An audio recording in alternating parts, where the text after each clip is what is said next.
Muchas gracias, buenas noches a todos. Realmente es una experiencia muy gratificante haber escuchado a la maestra Julia. Y bueno, el tema de la pobreza es el tema más retador y más importante que existe, no solo en México, sino en el mundo. Vino a mi mente que en 1957, yo tenía 8 años, y acompañaba a mi padre a la mina. Había 2 años de sequía tremenda. Y al pasar por una hacienda que se llama La Parada, salieron un grupo de mujeres, niñas, niños, y mi padre les pensó dar dinero, y no, porque era la comida. Yo le pregunté a él por qué las personas no tienen zapatos, por qué las personas tienen hambre. Eso me marcó para toda la vida. La pobreza es el resultado de un sistema económico totalmente fracasado. Yo recuerdo que hace 30 o 35 años, en el Tecnológico de Monterrey, siendo yo un de estudiantes, nuestra lucha era el cambio de estructuras. Queríamos cambiar el sistema, porque el sistema estaba produciendo cada día más pobres y menos ricos. En esos años, el autoritarismo era tal que cualquier joven que cuestionara la autoridad universitaria, eclesiástica o gubernamental era tachado de terrorista. Viví esa experiencia por mi juventud y por mi falta de elección en esa lucha. Fui a dar la competencia ahí, siendo presidente de la Federación de Ciudades del Mundo. Me quedaban 2 materias para terminar mi carrera. Después de ser un estudiante ejemplar en términos de calificaciones, el sistema, los grupos autoritarios de gobierno, vieron ese momento que Paco Olvera, un líder, una situación. Había pasado un año en el 68. El 68 no fue una rebelión juvenil, sino que fue una detonación de los jóvenes en contra del autoritarismo del régimen. El régimen, gobernación, los periódicos, todo estaba controlado. Nadie podía disentir a riesgo de ser reprimido. Pero eso no solo pasaba en México, pasaba en Europa. Charles de Gaulle, el héroe de la guerra,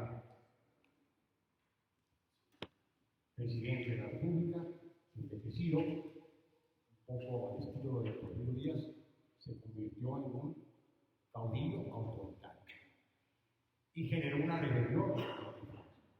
Y en otros países, en ese marco, el denominador común era la búsqueda de libertades: libertad sexual, libertad de expresión. La guerra de Vietnam estaba lacerando a la juventud de Estados Unidos. Y todo ese contexto fue una lucha de los jóvenes.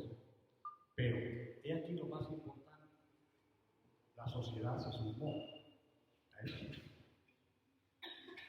Yo tengo la plena convicción de que la pobreza no se resuelve con la participación ciudadana. Podemos coadyuvar, estamos obligados a coadyuvar, pero la responsabilidad es del Estado, de quien gobierna. No podemos asumir causas perdidas. El hambre, la pobreza, es producto de un sistema injusto y totalmente fracasado. Ese es el fondo del problema que tenemos. Lo demás son buenas intenciones. Yo con otro grupo de zacatecanos, andábamos aquí en la alberca de Tres, porque son tiene ya más de 15 años. Coadyuva a la seguridad, pero no es responsable de eso. De tal manera que veamos el bosque, no nos fijemos en los árboles, y lo primero que hay que asumir es que necesitamos que exista un Estado y un gobierno funcional. Al decir funcional es que funcione. Lamentablemente, medianamente también la Comisión de Derechos Humanos, en la que trabajé 4 años, y me permitió fundar el Centro Nacional de Derechos Humanos, que es el Senado, que es el área técnica de capacitación y de formación en derechos humanos. Y no es petulancia, lo digo porque me duele muchísimo que a más de 20 años que se fundó la Comisión Nacional de Derechos Humanos y existiendo 33 comisiones estatales, incluyendo la de nuestro federal, estén ausentes por omisión o por miedo de lo que está pasando en el país. Brevemente, la Comisión Interamericana de Derechos Humanos ha asumido el papel protagónico en el caso de los hijos. Eso es verdaderamente lamentable.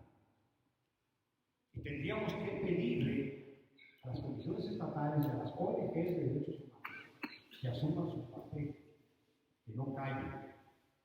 Cierto que hay persecución, ha habido asesinatos y ha habido persecuciones a los defensores de los derechos humanos. Pero esta es la realidad. Y al tocar el tema,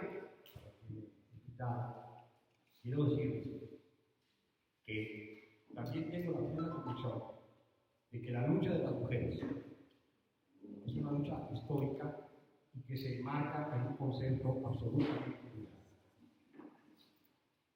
Quizás Heráclito, quizás Platón, traían en su mente, en su formación, ideas muy superiores, pero nunca pensaron en la mujer. Si nosotros repasamos la mitología griega, sí hay escenas y hay episodios que mencionan a la mujer, pero nunca se habla de sus derechos, nunca se habla de su papel. Heráclito, la única verdad comprobable es que todo cambia, que el único verdadero es el cambio. Y en la historia podemos revisar que todo cambia, afortunadamente, y que cambia para bien. México ha vivido etapas crueles en la independencia, en la revolución. Había quien no daba 3 centavos por el país, pensaba que estaba destrozado. Y el país se ha levantado. El país ha salido de sus crisis. Yo tengo la convicción de que saldrá de las crisis que estamos viviendo. Pero muy importante, quizás lo más importante, es lo que mencionaba mi hija, los valores. Una sociedad que han perdido o que está perdiendo los valores. Mientras en el pasado el tripié institucional que mantenía en estabilidad y en seguridad del país era el ejército, la iglesia y la presidencia de la República, esos 3 pilares han venido a menos. La imagen presidencial, por lo que ustedes gusten imagen, se ha devaluado. Y no es por este momento. Un presidente que tuvimos hace 12 años, simpático y atarantado, y otro trágico, que nos dejó 20,000 muertos, son parte de la tragedia que está viviendo. Pero, ¿qué papel ha jugado la mujer a través de la historia? Los registros no son muy claros. Lo que sí se sabe es que después de la Revolución Francesa se generaron varios movimientos feministas en Francia, posteriormente en Inglaterra, sobre todo cuando viene la Revolución Industrial. Las mujeres estaban en su casa, criando hijos, sin intervenir para nada. En el medieval eran hasta con cinturón de seguridad cuando se iban los guerreros a rescatar los santos sepulcros. O sea, la mujer en la historia de la humanidad ha sido, hasta los años recientes, un accidente, algo secundario. Y gran parte de eso se debe a nuestra tradición, no diría cristiana, sino monoteísta, donde desde la Biblia dice que el Señor creó a la mujer de la mujer y la mandó a ser verdad. Y si nos vamos a España, a Nueva Zelanda, nos encontramos que hasta 1870 un primer país reconoce el derecho de la mujer a votar. En México hasta 1976.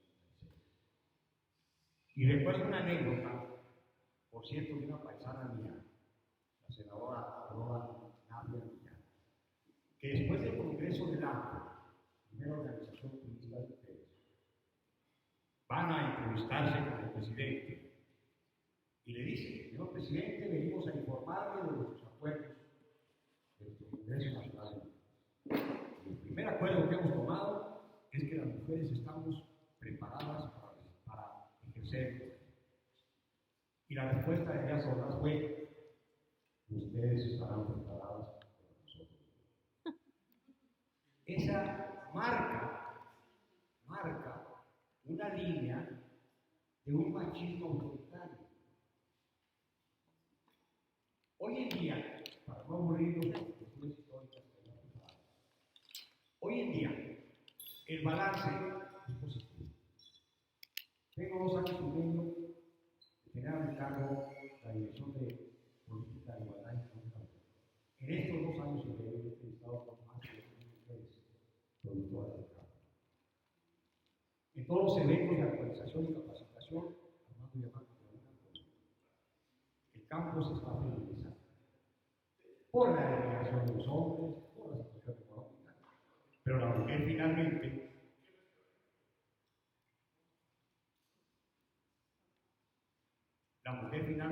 está adoptando funciones en el área productiva, en el área de control de la familia. Es importantísimo desde el punto de vista cualitativo lo que está ocurriendo en el país con la mujer. Y no es algo que se le haya otorgado por decreto. La realidad, los retos del campo han obligado a la mujer a asumir el poder de producción. Y esto es algo que para mí es muy importante. Sin embargo, en 1975 se hace el primer Congreso Internacional de la Mujer en la Ciudad de México. Y podemos decir que en esos tiempos, y yo soy parte de esa recepción, surgió una revista que se llamaba FEM. Yo cuando veía la revista me causaba cierta hilaridad. Y una persona que estaba en mi área de trabajo formaba parte de esa organización, Marcela Sánchez. Yo le decía: bueno, ¿quieren trabajar igual que los hombres? ¿Quieren hacerse cargo de responsabilidades cuando están en la casa, tranquilamente, cuando el hombre es el que tiene que proveer, etcétera, etcétera? Al paso de los años, soy un pleno convencido de que esta lucha por la equidad de género tenía una fundamental visión de la vida. Podríamos decir filosófica, con sustento intelectual. La mujer es igual a la mujer. Es un ser humano igual a la mujer.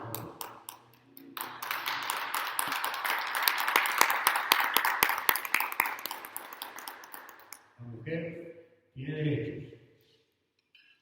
Y la lucha en paralelo de los derechos humanos, que sería muy prolijo mencionados aquí,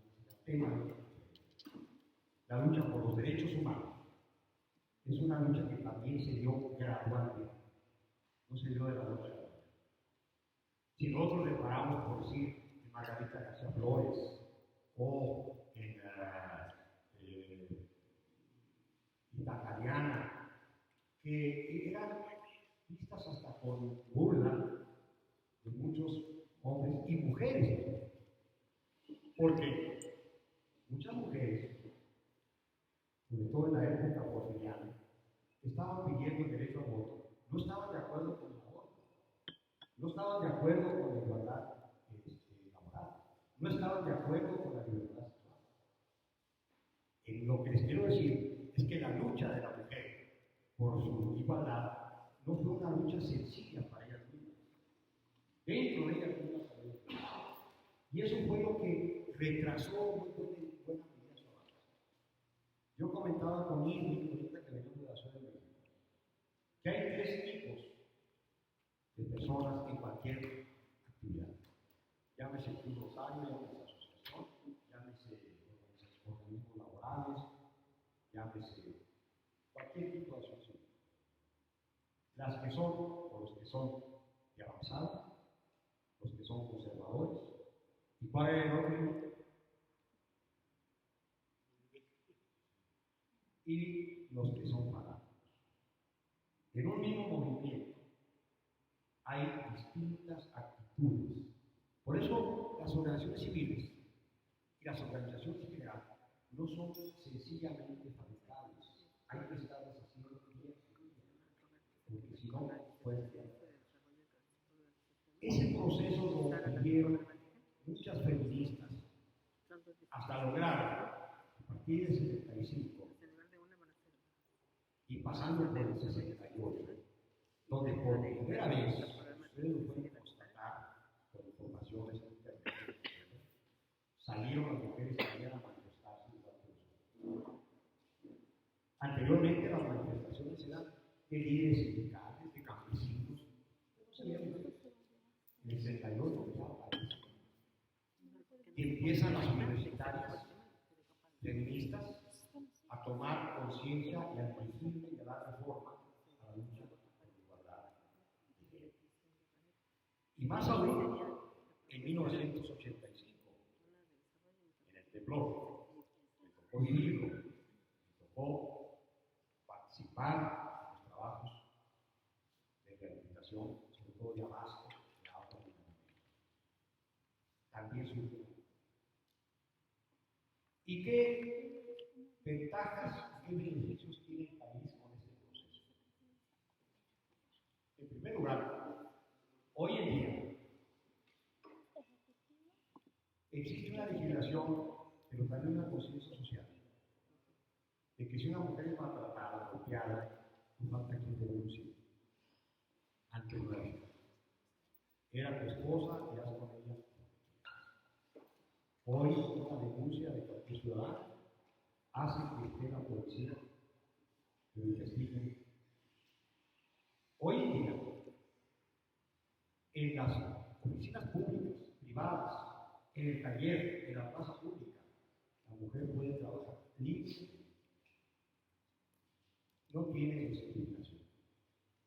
Ojo, hay zonas en el país todavía de usos y costumbres, sobre todo de origen indígena, que todavía tienen una percepción muy arraigada de mantener a la mujer su vida. Pero en general, por lo que yo he observado en el resto del país, libertad económica, derechos humanos, una serie de instituciones que apoyan a la mujer maltratada, etc. Vamos avanzando, pero sí estamos dentro de un proceso. Nada está acabado, nada está perfecto. Y más aún, recientemente el señor presidente Peña Nieto mandó una iniciativa aprobada para que hubiera en las cámaras y en las elecciones. Bueno, yo me sorprendí cuando escuché eso, porque me tocó estar en el Palacio Nacional y me entrega de premios a la juventud. Y mi primera inquietud fue: ¿y de dónde van a sacar el 50% de mujeres preparadas para ir a la Cámara con la presidencia nacional? Mi pregunta era normal, y no porque no tengan la potencialidad y la capacidad, sino porque no se les ha dado la oportunidad y de repente se les entrega ese espacio. Y los partidos, todos, tuvieron que sudar la gota gorda para conseguir mujeres que pudieran ser competitivas electoralmente y que puedan ser buenas. yo no dudo que va a haber tropiezos. Yo no dudo que muchas de las mujeres, con jóvenes, para ellos, que llegaron a las cámaras, bajo la altura, van a tener tropiezos. Pero es un proceso. Dentro de unos años tendremos muchas mujeres preparadas en los puestos de elección. Dicho esto, yo no creo en la igualdad entre el hombre y la mujer. Yo creo en la igualdad de talento. Si una mujer tiene más talento que el que habla, más experiencia, yo debo de conocer y respeto.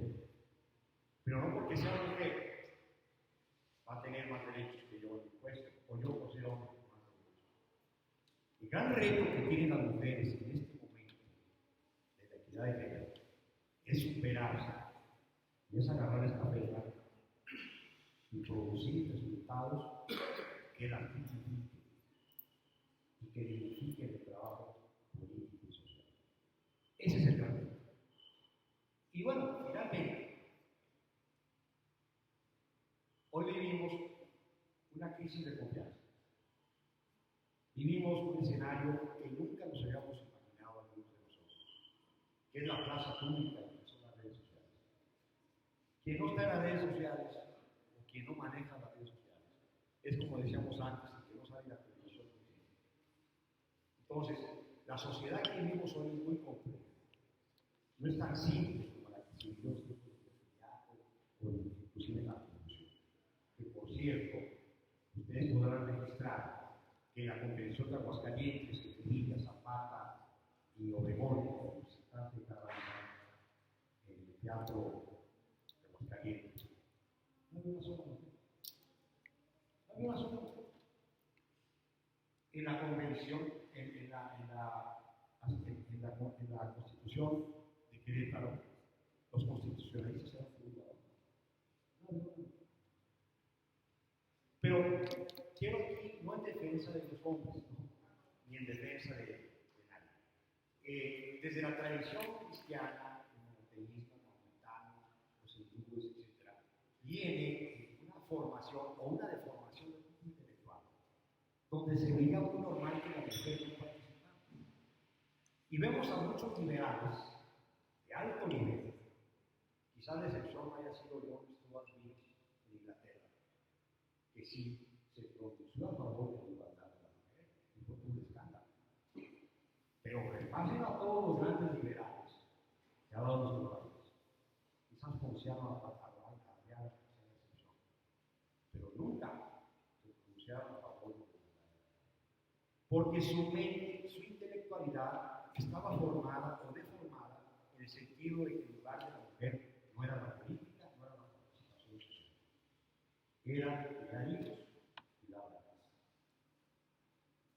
Y ese es un déficit que tiene la historia del liberalismo, no solo en México, en todo el mundo.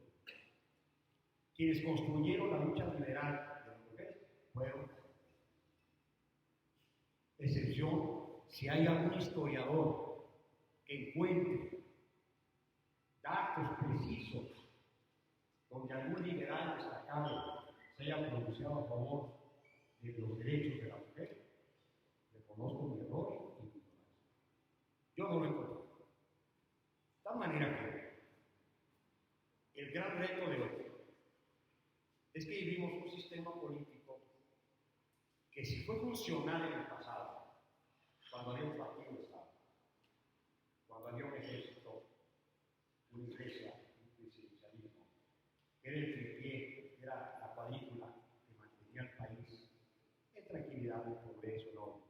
Hoy en día, en mayor o menor medida, todas las instituciones se han erosionado. Todas. Yo digo que el gran ausente, aparte de las comisiones estatales de derechos humanos y de la CNDH, sobre todo en el tema de desaparecidos, son las leyes. Yo no he visto, también, y confieso mi ignorancia, ningún pronunciamiento contundente de las distintas iglesias con los 26.000 o 40.000. No he visto una sola peregrinación, no he visto una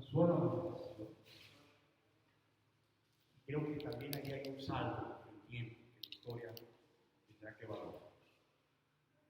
Y no porque yo soy creyente, critique las religiones, sino a quienes están a la cabeza. Ahí hay un gran hueco y una gran irresponsabilidad. En otras circunstancias, ustedes recordarán cuando se dio la revolución cristera, donde Calles, el presidente Calles, con malos entendidos y falta de tacto político, se confrontó con el presidente. Generó un movimiento social que afortunadamente no se extendió en todo el país. Se limitó en parte a Zacatecas, Guanajuato, Aguascalientes y sobre todo los Altos de Jalisco. Una guerra tremenda, sangrienta. Cuando se dan las guerras religiosas es algo verdaderamente descarado. Finalmente, los que dirigían a los cristeros pactaron, se arreglaron, aceptaron las leyes del país y los dejaron a la isla. Pero en medio de ellos estaba la Liga de Defensa Religiosa, que eran jóvenes de todo el país y mujeres que apoyaban al movimiento cristero, que apoyaban a su religión, que decían que los templos habían cerrado calles cuando en realidad se sabe que los cerramos por los curas para generar, maximizar el poder. Y en fin, es quizás el acto de organización civil más importante que se ha dado. Sacaron unos volantes que se llamaban Participa en el boicot. El boicot era no comprar nada, paralizar a la sociedad. Ahí participamos sobre todo las mujeres. De tal manera que si uno repasa cada capítulo de nuestra historia, va a encontrar la presencia de mujeres. Anónimo. Aquí en Zacatecas, Juana Gallo, popularmente conocida, una mujer con la revolución, me tocó conocer allá en México.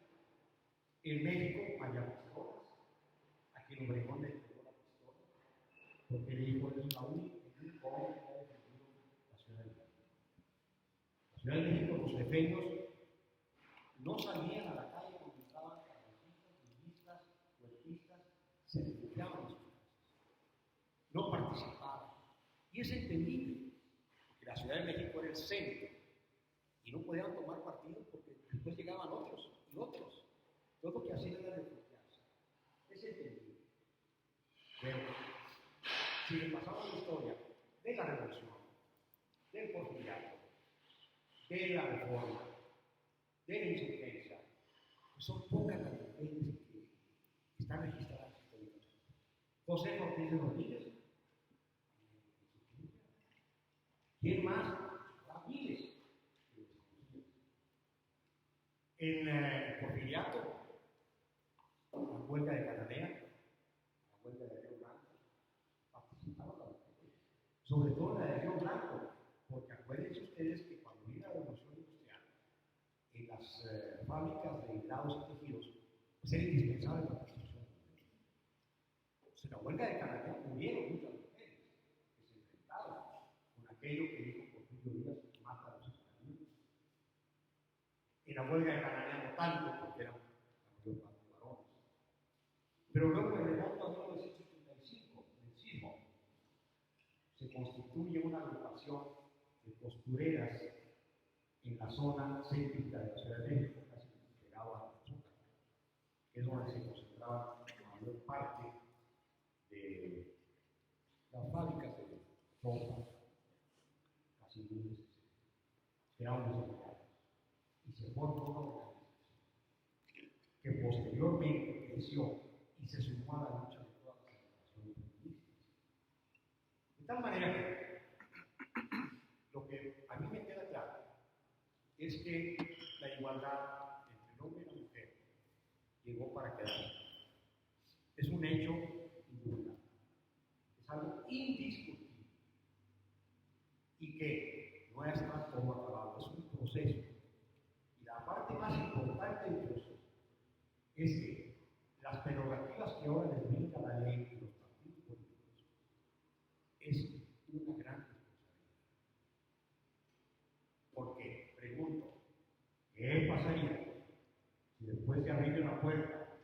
después de las oportunidades, resulta que no puede, que no quiere, que no se pone de acuerdo.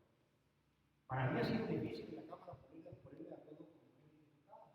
Se los digo, porque luego entre ellas agarran una serie de fijaciones, de competencia, es muy difícil, pero eso tiene que superar. ¿Por qué? Porque tiene una gran responsabilidad para el país. El sistema de partidos, y aquí termino, que en buena medida desarrolló Jesús Reyes Herodes, después del 68, fue un intelectual, un visionario, un estadista, convenció al presidente López Portillo que había que abrir el Senado, que el PRI ya no podía ser partido público, y crea los diputados del partido, y crea la COFIDE, y empieza a subvencionar a los partidos a darles dinero para que empiecen.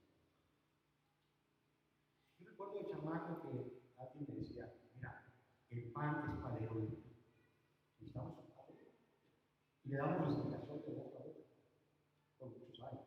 Bueno, hoy en día todos los partidos tienen una fuerza, tienen recursos, hasta el más pequeño que sí.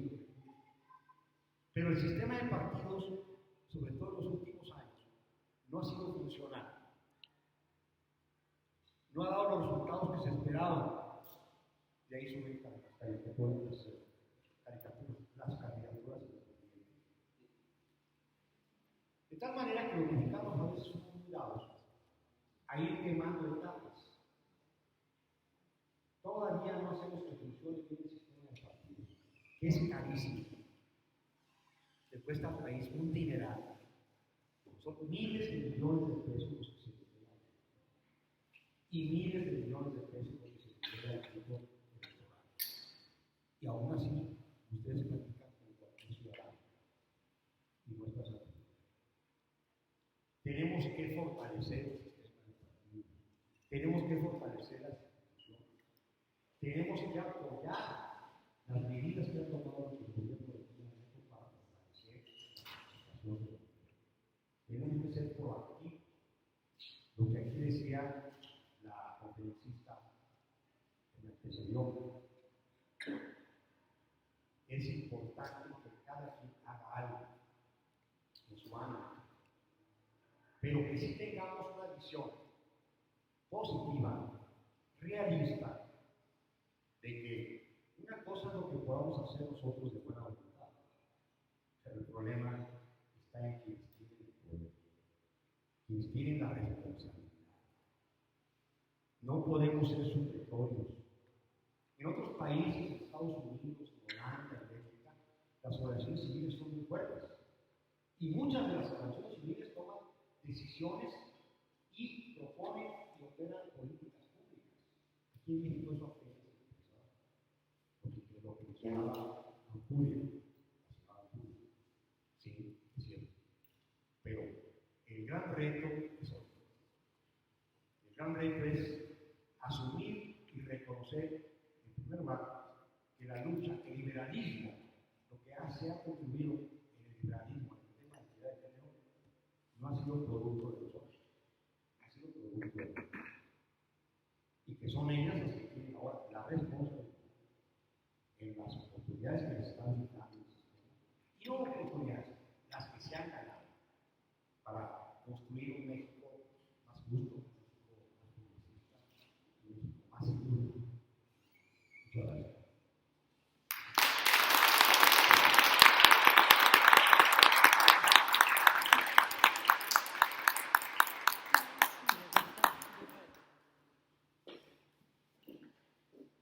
No sé si alguien ¿Desean hacer preguntas?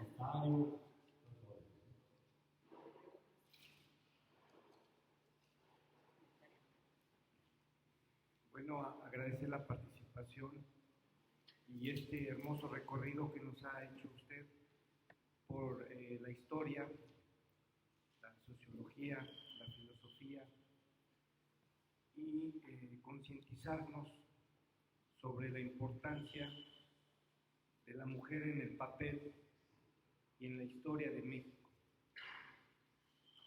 Es cierto que le hemos dado la responsabilidad, o la sociedad les ha dado la responsabilidad, en un corto periodo de tiempo en la historia, pudiéramos trazarlo así,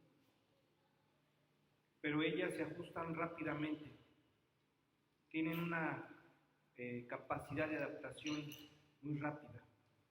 Entonces, ya comentaron los compañeros aquí que queremos ver a una mujer presidente, a una mujer que nos guíe, que nos lleve por un sendero de un México mejor.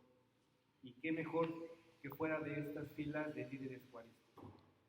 Muchas gracias en lo personal por una síntesis tan hermosa, tan bien elaborada, fruto de un trabajo arduo en su intelecto personal.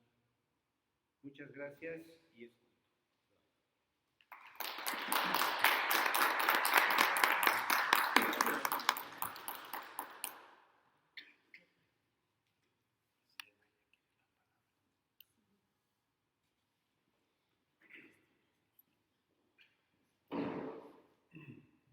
Nuevamente, buenas noches, compañeros. Expositor, nada más para agregar esta situación personal, no olvidando que la exdiputada del PAN, Eurocina, sentó precedentes y se llevó a cabo la reforma del artículo 3º constitucional. No tengo la fecha exacta ahorita, pero esa reforma vino a consecuencia de que efectivamente en Oaxaca ella se propuso para ser presidenta municipal y los hombres no la dejaron. Entonces hizo el movimiento y cuando ella ya estuvo como diputada, vino esa reforma. Grandes beneficios, porque tenemos muchas mujeres que destacan en nuestro país y bueno, a nivel mundial.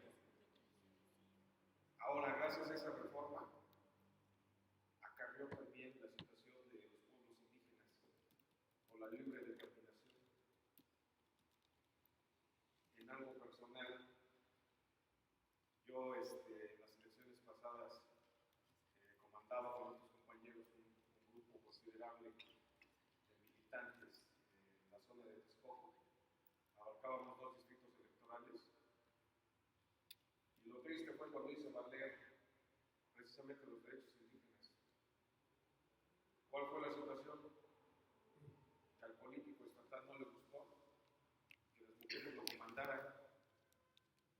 No, hombre. Y hasta la fecha yo sigo en la postura de ese grupo y me gané un tache por ese grupo. Y ahora pues dije, no, yo sigo con mi misma postura, sumándome a ese liberalismo de la mujer política que puede lograr un cambio.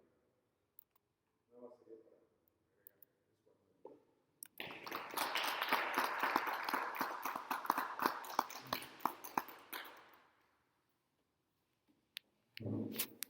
¿Alguien más quiere comentar algo?